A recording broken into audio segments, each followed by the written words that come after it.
año. Mi intención no es asustarles, solo necesito decírselo a alguien. Recuerdo bien ese día. Dios mío. Es algo imposible de olvidar. Eran las 10:05 de la mañana. Yo estaba en el colegio a esas horas como se supone. Había tocado la campana de recreo y yo me paseaba por el patio con mis dos amigos, Marcos y Daniel. Íbamos hablando mientras pasábamos por el playón del patio. Ese lugar siempre tenía algo curioso, ya que tenía una escalera que terminaba en una puerta en el segundo piso. Nunca se veía a algún profesor o auxiliar entrar en ella. La curiosidad era tentadora. Entonces fuimos con el director para preguntar qué había tras esa puerta. Luego de preguntar, el hombre quitó la sonrisa de su rostro y bajó la cabeza como si fuera a llorar. Inmediatamente nos miró con enojo y dijo: lo que hay ahí no les importa. Luego de haber oído eso, salimos de la oficina desilusionados y confundidos. ¿Por qué nos habló de esa manera? Al principio pensamos que solo se sentía mal, pero había tantas preguntas que se nos cruzaban en mente. ¿Qué hay detrás de esa puerta? ¿Qué haría que un hombre se pusiera así de mal? Marcos, el más pendejo de los tres, propuso entrar ahí cuando termine el horario de clases. A mí me pareció la idea más estúpida que había tenido en su vida. Daniel tampoco estaba de acuerdo con eso, insistió y insistió tanto que terminó convenciéndonos de entrar. Terminada la jornada, los tres nos escondimos en un salón vacío y esperamos a que los profesores se fueran a la sala de descanso. Pasado esto, nos dirigimos cautelosamente a la puerta. La puerta no estaba cerrada con llave, pero desafortunadamente estaba atorada debido al paso de los años. Marcos y yo empujamos la puerta lo más fuerte que pudimos hasta que se abrió, dejando salir mucha tierra y humedad. La oscuridad invadía todo ese cuarto y había un olor desagradable. Tomamos unas linternas de la mochila que traíamos y una vez preparados entramos. Como Daniel era medio miedoso, le dijimos que detuviera la puerta por nosotros. Empezamos a caminar por el cuarto. El lugar era muy húmedo y el aire muy pesado. Parecía que nadie había entrado ahí en años. En eso, con el rayo de mi linterna alumbré al piso y vi una mancha roja. Miré detenidamente y si era eso, ¿qué más podía ser? Sangre. Era un charco de sangre ya seco. Nos asustamos un poco ya que no era lo que esperábamos. De uno de los lados del charco salía un rastro de más sangre, como si hubieran arrastrado un cuerpo. Seguí el rastro con la linterna y terminé en una esquina del cuarto. En ese momento vi algo extraño. Parecía ser una mano. Antes de poder seguir alumbrando, nos asustó un golpe fuerte detrás nuestro. Nos dimos vuelta rápidamente y ahí fue cuando la cosa se puso fea. La puerta estaba cerrada. Pensamos que Daniel estaba gastándonos una broma, pero no fue así. Intentamos abrir la puerta pero no tenía caso, estaba atrancada como antes de que la abriéramos. Empezamos a tener mucho miedo, pero sabíamos que teníamos que estar calmados. Llamamos a Daniel pero no respondía. En un momento pensamos que tal vez nos dejó encerrados a propósito y se fue, pero Daniel era un buen amigo y jamás haría eso. En eso, volví a apuntar con mi linterna al rastro de sangre y jamás olvidaré lo que vi cuando el rayo de mi linterna dio con la esquina del cuarto.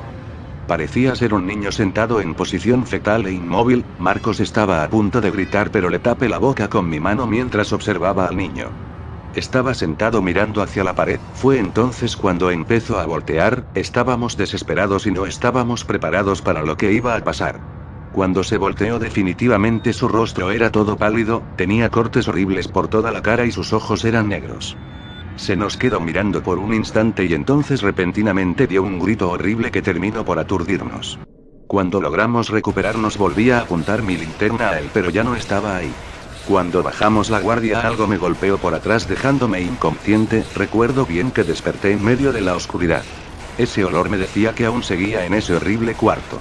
Empecé a buscar mi linterna desesperadamente. Mientras buscaba, con mis manos toqué algo, parecía un cuerpo. Mis manos se mojaron en algo, lo cual pude deducir como sangre. Fue ahí entonces cuando algo me tocó en el hombro, salté del susto. Un rayo de linterna alumbró mi cara. Afortunadamente era Marcos, me ayudó a levantarme. Cuando pasó el rayo de su linterna en el piso, pude ver lo que yo estaba tocando. Era Daniel, estaba muerto. Tenía todo su estómago destrozado con sus vísceras afuera. Marcos dijo que debíamos salir y rápido. Empezamos a movernos con cuidado, pero fue en vano. Esa cosa volvió a gritar, esta vez más fuerte, y se apareció frente a nosotros. Sus ropas estaban todas desgarradas y estaba muy delgado, casi esquelético.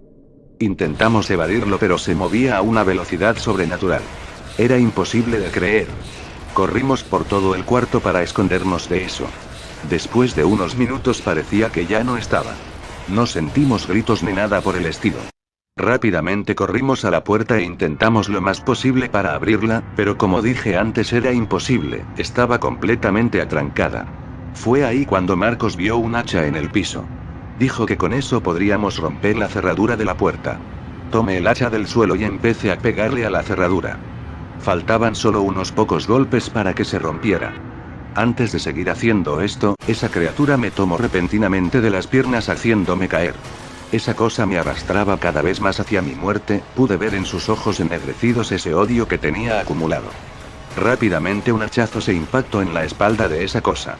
Me soltó y pude ver que Marcos lo tenía retenido. Sacó el hacha de la espalda de la criatura y me la lanzó para que abriera la puerta. Mientras golpeaba la cerradura esa cosa se retorcía de dolor en el suelo. Marcos sin darse cuenta, la criatura se repuso y le tomó de las piernas. Empezó a arrastrarle hacia la oscuridad. Intenté salvarle. Pero él me decía que lo dejara y que me fuera. Me despedí tristemente de mi amigo y golpeé la puerta una vez más. La cerradura se rompió y la puerta se abrió. Desesperadamente salí afuera. Pude ver cómo la criatura venía a por mí, pero antes de que pudiera hacer algo cerré la puerta. Afortunadamente a mi lado había una soga, metí un extremo de la soga en el hueco donde estaba la cerradura y até el otro extremo al barrote de la escalera ya que la puerta se abría para adentro.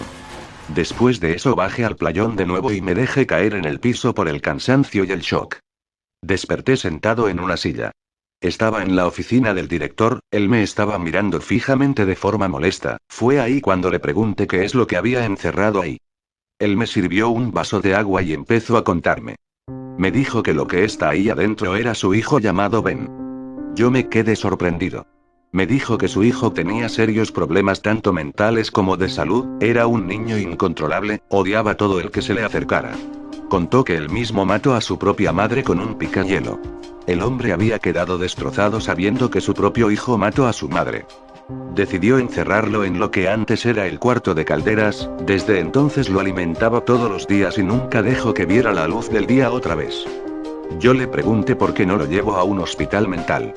Me dijo que ya lo había hecho pero siempre encontraba la manera de escaparse o herir a los demás pacientes. Necesitaba un lugar donde pudiera contenerle siempre. Dicho esto me preguntó si había entrado con alguien más. Yo no quería decir nada sobre eso, solo quería olvidarlo. Así que dije que entré solo. Unos días después yo me cambié de escuela, no podía vivir con esa cosa cerca jamás. Al cabo de unas semanas de este suceso me enteré de que el director de mi vieja escuela había desaparecido.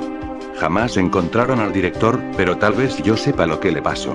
Hoy en día sigo pensando que tal vez, solo tal vez, Marcos aún siga con vida dentro de ese cuarto.